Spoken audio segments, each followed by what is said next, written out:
সম্পদের হিসেব দিতে আলোচিত সাবেক পুলিশ প্রধান বেনজির আহমেদকে কাল দুদকে ডেকেছেন দুর্নীতি দমন কমিশনের কর্মকর্তারা।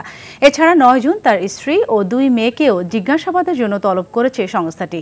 তবে দুদকের পক্ষ থেকে বলা হয়েছে, বেনজির চাইলে আরও 15 দিন সময়ের আবেদন করতে পারবেন। আর যদি দুদকে না আসেন তাহলে ধরে নেওয়া হবে তার কোনো বক্তব্য নেই। এআর বাদলের রিপোর্ট। জনগণের সম্পদ আর জানমাল রক্ষার দায়িত্বে থেকে নিজেই গড়ে তুলেছেন সম্পদের পাহাড়। সন্দেহের তীর তার ঘনিষ্ঠজনদের দিকেও।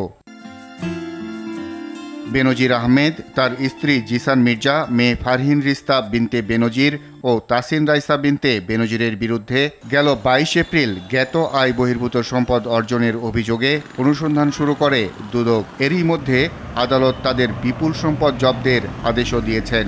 সেই 83টি দলিলে তাদের 621 বিঘা জমি ও গুলশানের 4টি ফ্ল্যাট জব্দ এবং 38টি ব্যাংক হিসাব ও বিভিন্ন কোম্পানির শেয়ার অবরুদ্ধ করার আদেশও দেয়া হয়েছে। ব্যাপক দুর্নীতির অভিযোগ ওঠার পরও নিষেধাজ্ঞা না থাকায় এরই মধ্যে বেনজির আহমেদ তার স্ত্রী সন্তানদের নিয়ে দেশ ত্যাগ করেছেন।